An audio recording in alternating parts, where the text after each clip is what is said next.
Doctor ortho Ayurvedic oil and capsule. अब दर्द भी घुटने टेकेगा। झारखंड में नगर निकाय चुनाव में नतीजे जारी। छोटे शहरों में नहीं दिखा बीजेपी जेएमएम का दम। नगर निकाय चुनाव में निर्दलीय उम्मीदवारों ने मारी बाजी। झारखंड विधानसभा में होली मिलन समारोह। सीएम सोरेन, मंत्रियों और विधायकों ने खेली फूलों की होली। मुख्यमंत्री हेमंत सोरेन ने सभी को दी होली की शुभकामनाएं। पक्ष विपक्ष के नेताओं ने दिया आपसी भाईचारे का संदेश। रायपुर में एडवांस कैंसर यूनिट शुरू। मोवा के श्री बालाजी हॉस्पिटल में सीएम विष्णुदेव साय ने किया यूनिट उद्घाटन। 2 बीम मशीन से विश्व स्तरीय रेडिएशन सुविधा। आयुष्मान कार्ड से होगा कैंसर का संपूर्ण इलाज। सीएम योगी ने दिया होली का तोहफा। प्रधानमंत्री उज्ज्वला योजना के 1.86 करोड़ लाभार्थी परिवारों को गैस सिलेंडर रिफिल सब्सिडी की 1500 करोड़ रुपए की धनराशि जारी। रांची पुलिस को मिली बड़ी सफलता। टीएसपीसी का सब जोनल कमांडर आदिल अंसारी उर्फ देवा गिरफ्तार। फरार होने के दौरान घायल हुआ था कुख्यात उग्रवादी देवा। कई उग्रवादी घटनाओं में शामिल रहा है आदिल अंसारी। लोहरदगा में छिपकर बनाया था अपना ठिकाना।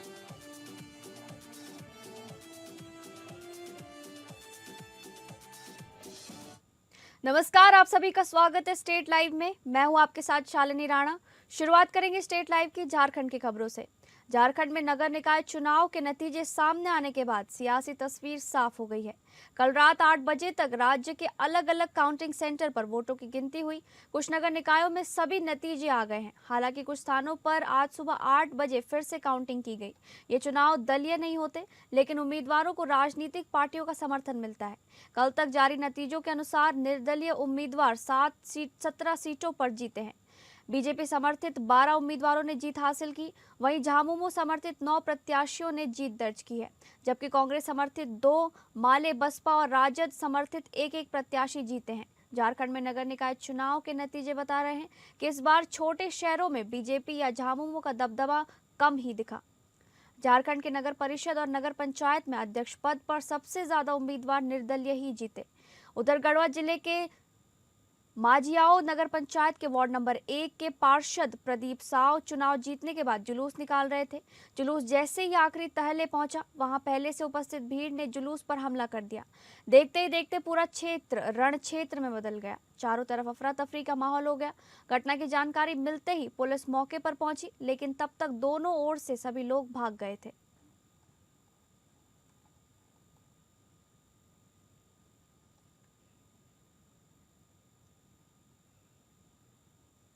झारखंड विधानसभा में बजट सत्र के 8वें दिन के समापन पर होली मिलन समारोह का आयोजन किया गया, जिसमें मुख्यमंत्री हेमंत सोरेन और उनकी पत्नी एवं विधायक कल्पना मुर्मू सोरेन, विधानसभा अध्यक्ष रविंद्रनाथ महतो, तमाम मंत्री एवं विधायक उपस्थित रहे। इस दौरान सभी ने एक दूसरे के साथ फूलों की होली खेली और आपसी भाईचारे का परिचय दिया। सदन में उमंग और उत्साह का माहौल देखा गया। इस अवसर पर मुख्यमंत्री हेमंत सोरेन ने कहा कि राज्यवासियों को होली की ढेर सारी बधाई और शुभकामनाएं। उन्होंने आशा जताई कि सभी की जिंदगी में खुशियों का रंग हमेशा बरकरार रहे। मुख्यमंत्री ने यह भी कहा कि होली सिर्फ रंगों का पर्व नहीं है, बल्कि ये पारस्परिक प्रेम, आपसी भाईचारे और सौहार्द का त्योहार है। मुख्यमंत्री ने सभी से अपील की कि इस होली को उमंग और उत्साह के साथ मनाएं और अपने रिश्तों में प्यार, सम्मान और सौहार्द बनाए रखें। विधानसभा में होली मिलन समारोह ने सदस्यों के बीच अपनापन और खुशी के रंग भर दिए हैं और पूरे साल होली के रंगों में पूरा देश डूबा रहे, भाईचारा कायम रखे, यही होली का संदेश है। रांची के वरीय पुलिस अधीक्षक राकेश रंजन को मिली एक गुप्त सूचना के आधार पर एक बड़ी कार्रवाई की गई, जिसके तहत रांची पुलिस ने कई उग्रवादी घटनाओं में शामिल रहे प्रतिबंधित उग्रवादी संगठन टीएसपीसी का सब जोनल कमांडर आदिल अंसारी उर्फ देवा को गिरफ्तार किया है। जानकारी के मुताबिक पुलिस को यह सूचना मिली थी कि लोहरदगा जिले के शहरी इलाके में देवा को देखा गया है, जिसके बाद छापामारी दल का गठन कर तकनीकी सहायता से रांची के खलारी थाना द्वारा लोहरदगा से उग्रवादी को गिरफ्तार किया गया है। दरअसल इस क्रम में मिली सूचना के आधार पर कार्रवाई का नेतृत्व डीएसपी खलारी ने किया था। मौके पर 3 पीस कीपैड मोबाइल, 2 राउटर, एक स्क्रीन टच मोबाइल, 4 टीएसपी का पर्चा भी बरामद किया गया। पुलिस सूत्रों का कहना है कि टीम ने स्थानीय पुलिस की मदद से लोहरदगा के ईदगाह मोहल्ले में किए एक किराए के मकान में आदिल के छिपे होने की जानकारी इकट्ठा की थी, जिसके बाद आदिल जिस घर में था उसकी घेराबंदी की गई। घेराबंदी के दौरान आदिल अंसारी ने ऊपरी मंजिल से कूदकर भागने की कोशिश की, लेकिन इस कोशिश में वो गंभीर रूप से घायल हो गया और पुलिस ने मौके पर ही उसे धर दबोचा और गिरफ्तार कर लिया। इस क्रम में रांची के सीनियर एसपी राकेश रंजन ने बताया कि आरोपी के पास से हथियार और अन्य सामग्री बरामद की गई है, जिसकी जाँच जारी है। वहीं पुलिस के अनुसार आदिल अंसारी टीएसपीसी के शीर्ष कमांडरों के साथ लंबे समय से सक्रिय रहा था और संगठन के इशारे पर वो खलारी, पिपरवार, मैकलुस्कीगंज और बुडमू क्षेत्रों में व्यवसायियों, ठेकेदारों, ईंट भट्टा मालिकों तथा कोयला कारोबारियों से रंगदारी वसूलता था। इसके अलावा रंगदारी न देने पर फायरिंग, मारपीट और जान से मारने की धमकियां देना उसका आम रणनीति थी। पुलिस जांच में यह भी सामने आया है कि हाल ही में महीनों में उसने कई लोगों को धमकी देकर लेवी की मांग की थी। रांची पुलिस के अनुसार दिसंबर 2024 और फरवरी 2025 में लेवी वसूली, अपहरण तथा मारपीट की घटनाओं में देवा की सीधी संलिप्तता पाई गई है।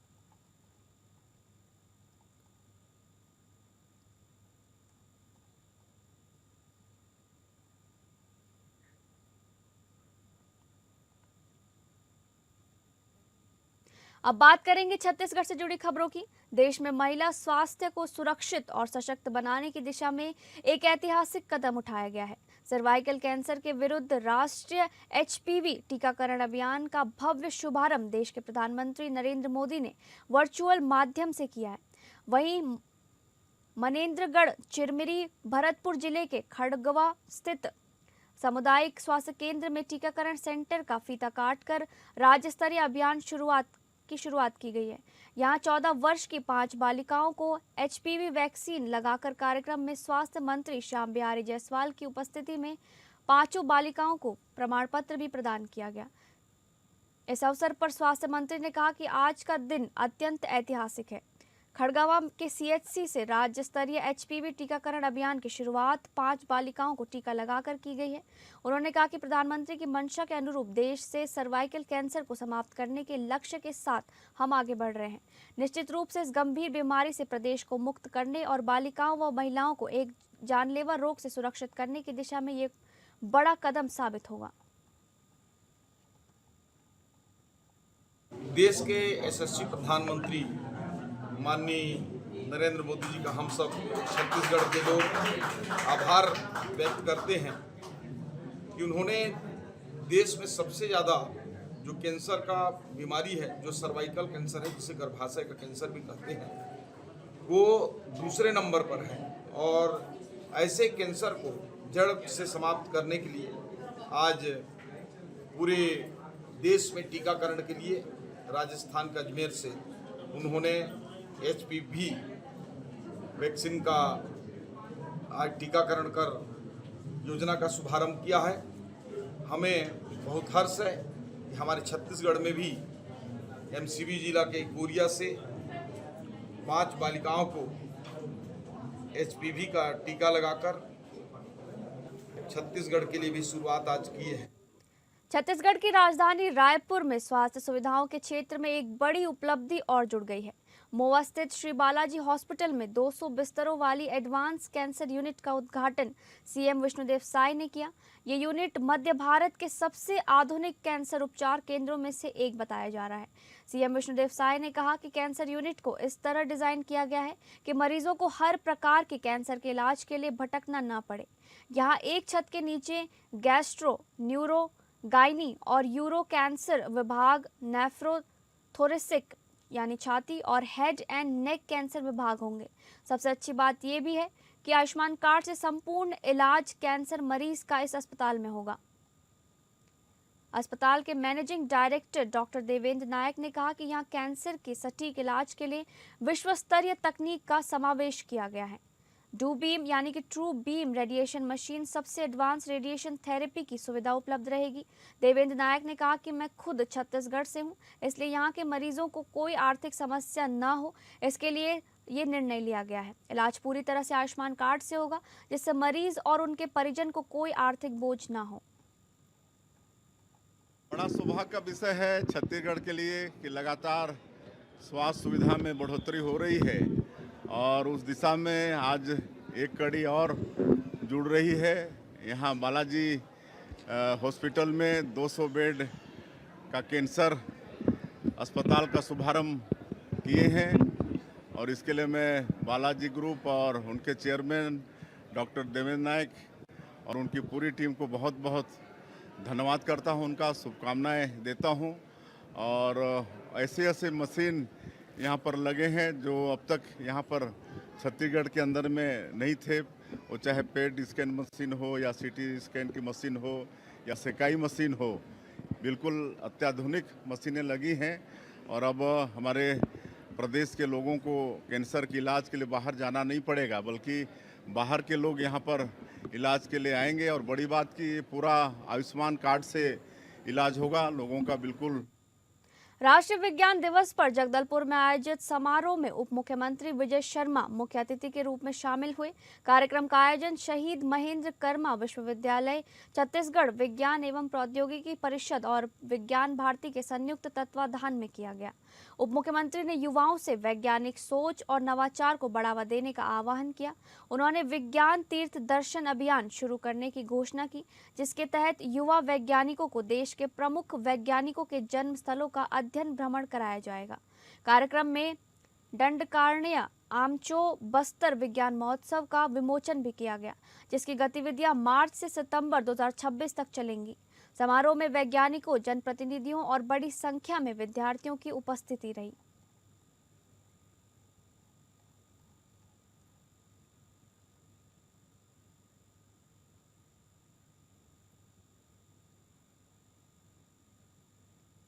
छत्तीसगढ़ के बस्तर में लंबे समय तक लाल आतंक का साथ देने वाले आत्मसमर्पित नक्सली जो पुनर्वास केंद्र में रह रहे हैं, आज सदन की कार्रवाई देखने पहुंचे। कभी लाल आतंक से जुड़े पुनर्वासित लोग आज जब सदन की कार्रवाई देखने पहुंचे तो उनकी आंखों में खुशी साफ तौर पर देखी जा सकती थी। सदन में कार्रवाई देखने के बाद उनसे मुख्यमंत्री विष्णुदेव साय और उप मुख्यमंत्री विजय शर्मा के साथ कई मंत्रियों ने भी मुलाकात कर संवाद किया। मुख्यमंत्री विष्णुदेव साय ने कहा कि आज काफी अच्छा दिन है, क्योंकि आज पुनर्वासित लोगों ने लोकतंत्र पर भरोसा जताया है और सरकार की पुनर्वास नीति से प्रभावित होकर मुख्यधारा में लौटे हैं। सीएम ने कहा कि हमारी सरकार की पुनर्वास नीति का ही असर है कि अब नक्सली मुख्यधारा से जुड़ रहे हैं। आत्मसमर्पित कोई नहीं है, ये ससम्मान पुनर्वासित हैं। इन्होंने पुनर्वास किया है, मुख्य मार्ग को चुना है, भारत के संविधान को चुना है और लोकतांत्रिक प्रक्रियाओं को चुना है। चुन करके अब साथ हैं और इसलिए जो आपने शब्द कहा वैसा कोई नहीं है, ये पुनर्वासित लोग हैं सारे। बहुत ऐतिहासिक दिन मैंने इसलिए कहा क्योंकि लोकतांत्रिक प्रक्रियाओं के साथ जुड़ने के लिए आज सब हमारे साथ यहाँ एक साथ रायपुर में विधानसभा देखने आए हैं और ये वाकई बड़ा महत्वपूर्ण दिन है जब माओवादी संगठनों से जुड़ करके भारत के संविधान को न मानने का विषय था, बाद में पुनर्वास करते हुए भारत के संविधान को मानते हुए, बाबा साहब के लिखे हुए संविधान को मानते हुए और लोकतांत्रिक प्रक्रिया में जुड़ने की जो कवायद थी, मैं सोचता हूं कि आज से वो और फलीभूत होगी और आगे बढ़ेगी। छत्तीसगढ़ की राजधानी रायपुर में वक्फ बोर्ड अध्यक्ष के बयान को लेकर सियासत गर्मा गई है। शहर जिला कांग्रेस कमेटी अल्पसंख्यक विभाग के अध्यक्ष तारिक खान ने डॉक्टर सलीम राज के हालिया बयान को जनभावनाओं को आहत करने वाला बताया है। उन्होंने सार्वजनिक रूप से माफी मांगने और संवैधानिक पद से तत्काल इस्तीफा देने की मांग उठाई है। प्रेस वार्ता के दौरान डॉक्टर सलीम राज के लेटरहेड पर जारी उस पत्र की प्रति सार्वजनिक की गई, जिसमें रमजान के महीने में मुस्लिम कर्मचारियों को 1 घंटा पहले कार्य मुक्त किए जाने की बात कही गई थी। साथ ही मंत्रालय द्वारा जारी आदेश की प्रति भी साझा की गई, जिसे कांग्रेस नेताओं ने उक्त पत्र से बिल्कुल विपरीत बताया। इसे लेकर बयान और आधिकारिक आदेश के बीच विरोधाभास का आरोप लगाया गया। कांग्रेस नेताओं का कहना है कि इस प्रकार के बयान ने न केवल मुस्लिम समुदाय बल्कि समाज के सभी वर्गों की भावनाओं के खिलाफ बात कही है और संवैधानिक पद पर बैठे व्यक्ति को इस तरह की टिप्पणी शोभा नहीं देती।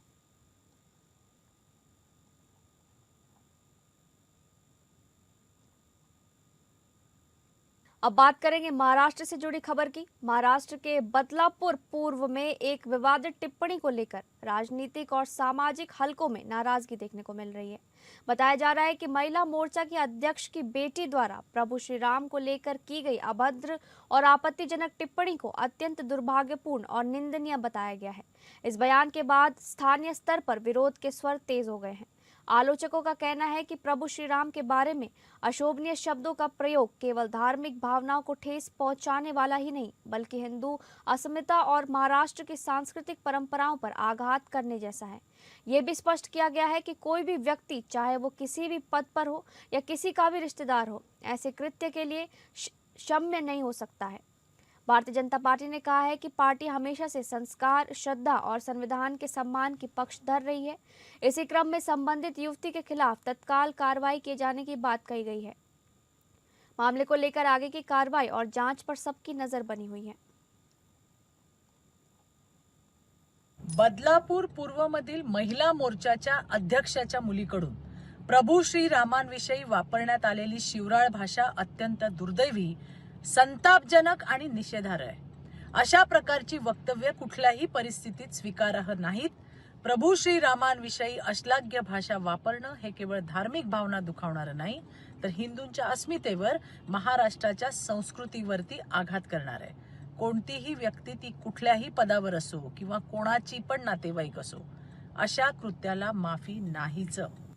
अब बात करेंगे मध्य प्रदेश से जुड़ी खबर की। मध्य प्रदेश के नर्मदापुरम में इन दिनों नर्मदा परिक्रमा यात्राओं से पूरा शहर भक्तिमय माहौल में डूबा हुआ है।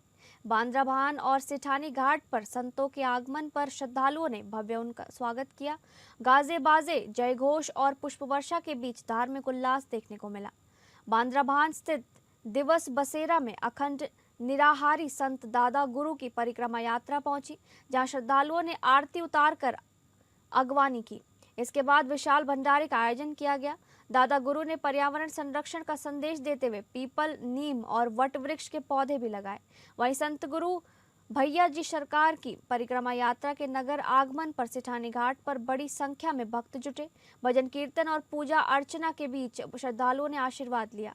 बताया जा रहा है कि वे केवल जल और फलाहार ग्रहण करते हुए परिक्रमा कर रहे हैं।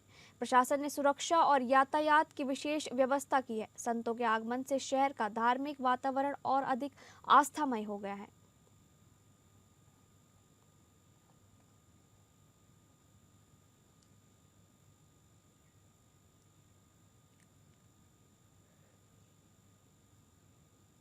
अब बात करेंगे उत्तर प्रदेश से जुड़ी खबरों की। मुख्यमंत्री योगी आदित्यनाथ ने होली के अवसर पर शनिवार को लोक भवन में प्रधानमंत्री उज्ज्वला योजना के तहत प्रदेश के 1.86 करोड़ परिवारों को गैस सिलेंडर रिफिल सब्सिडी की 1500 करोड़ रुपए की धनराशि जारी की। मुख्यमंत्री ने कहा कि प्रधानमंत्री मोदी जी के मार्गदर्शन में गरीब, अन्नदाता, किसान, महिलाओं और युवाओं को प्राथमिकता के आधार पर सरकारी योजनाओं से लाभान्वित करने का कार्य जारी है। होली व दीपावली पर लाभार्थियों परिवारों को एक निःशुल्क सिलेंडर रिफिल की सुविधा दी जा रही है। उज्ज्वला योजना के तहत देश में 10 करोड़ से अधिक लोगों को गैस कनेक्शन की सुविधा प्रदान की गई है, जिसमें उत्तर प्रदेश में 1.86 करोड़ परिवारों को इसका लाभ मिला है। सीएम योगी ने इस अवसर पर 10 लाभार्थी महिलाओं को स्वयं सब्सिडी राशि के प्रतीकात्मक चेक सौंपे। सीएम योगी ने कहा कि प्रधानमंत्री नरेंद्र मोदी ने शासन की योजनाओं को प्राथमिकता के आधार पर गरीब, अन्नदाता, किसान, महिलाओं और युवाओं से जोड़ने का कार्य किया है। प्रधानमंत्री कहते भी हैं कि देश में केवल 4 जातियां हैं। ये जातियां गरीब, किसान, महिला और युवा है। इसमें सभी पंथ, संप्रदाय, मत और मजहब समाहित हैं। ऐसे में जब भी किसी योजना का लाभ दिया जाएगा तो उसका मंत्र केवल सबका साथ, सबका विकास ही होगा। कोरोना महामारी समाप्त हुए काफी समय हो चुका है, लेकिन आज भी देश के 80 करोड़ लोगों को मुफ्त राशन की सुविधा मिल रही है। इनमें अकेले उत्तर प्रदेश के 15 करोड़ लाभार्थी शामिल हैं।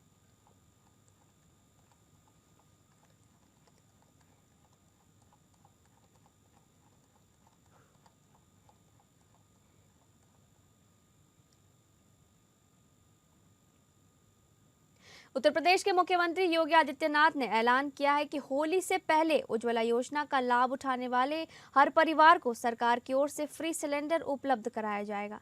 सीएम योगी ने इस तोहफे का ऐलान केवल होली के लिए नहीं बल्कि दीपावली के लिए भी किया है। प्रधानमंत्री उज्ज्वला योजना के अंतर्गत उज्ज्वला परिवारों को गैस सिलेंडर रिफिल सब्सिडी के वितरण कार्यक्रम में सीएम योगी आदित्यनाथ ने ये घोषणा की। लखनऊ में सीएम योगी ने कहा, प्रधानमंत्री नरेंद्र मोदी ने पहले से व्यवस्था की है कि इस साल 9 सिलेंडर सब्सिडी रेट पर दिए जाएंगे, यानी जो भी सिलेंडर खरीद रहा है उसका कनेक्शन फ्री है। इसके बाद जब आप नया सिलेंडर लेने जाते हैं तो प्रति रिफिल 335.40 रुपये आपके खाते में वापस कर दिए जाते हैं। इससे दुरुपयोग भी रुकता है और आपके खर्च का बड़ा हिस्सा आपको वापस भी मिल जाता है। मुख्यमंत्री की इस पहल से महिलाएं काफी खुश दिखी। उनका कहना है कि होली और रमजान के महीने में योगी जी ये पहल काबिले तारीफ है। बहुत अच्छा फील कर रहे हैं। पहली बार है जो फेस टू फेस प्रधान योगी आदित्यनाथ से मेरी वो हुई है। बहुत अच्छा लगा, कन्वर्सेशन भी अच्छा लगा उनका और कई लोगों को आमने सामने देखा, हमें बहुत अच्छा लगा। तो महिलाओं के लिए योगी सरकार कैसा काम कर रही है? बहुत अच्छा काम कर रही है, बहुत अच्छा काम कर रही है। और ये जो एक सिलेंडर रिफिल के लिए आपको पैसा दिया गया है तो उससे इस बार का आपका पैसा बचेगा? और क्योंकि ये तो मुख्यमंत्री जी ने दे दिया है। बिल्कुल बचेगा। तो कुल मिला के मुख्यमंत्री जी को कुछ कहना चाहेंगे आप? अरे बहुत अच्छे हैं मुख्यमंत्री जी और प्रधानमंत्री योगी आदित्यनाथ जी। कभी लाइफ में सोचा नहीं था कि ऐसा डिफरेंट हो जाएगा। भारतीय महिला तीरंदाजी टीम के सदस्यों ने शनिवार को मुख्यमंत्री योगी आदित्यनाथ से मुलाकात की। इस दौरान मुख्यमंत्री ने खिलाड़ियों का हौसला बढ़ाया। गौरतलब है कि लखनऊ के केडी सिंह बाबू स्टेडियम में राष्ट्रीय महिला तीरंदाजी प्रतियोगिता का आयोजन किया गया है। इसमें देश के अनेक नामचीन खिलाड़ी हिस्सा ले रहे हैं। शनिवार को मुलाकात के दौरान स्टार पैरा तीरंदाज और अर्जुन पुरस्कार से अलंकृत शीतल देवी समेत सभी खिलाड़ियों ने मुख्यमंत्री योगी आदित्यनाथ को स्मृति चिन्ह प्रदान किया। मुख्यमंत्री ने पेरिस ओलंपिक में अपने पैर से निशाना लगाकर पदक जीतने वाली इस महान खिलाड़ी का उत्साहवर्धन किया। मुख्यमंत्री ने टीम के अन्य खिलाड़ियों का भी सम्मान किया। इस दौरान मुख्यमंत्री के सलाहकार व उत्तर प्रदेश तीरंदाजी संघ के अध्यक्ष अवनीश अवस्थी, खेल व युवा कल्याण विभाग के सचिव व पैरालंपियन सुहास एल वाई आदि मौजूद रहे।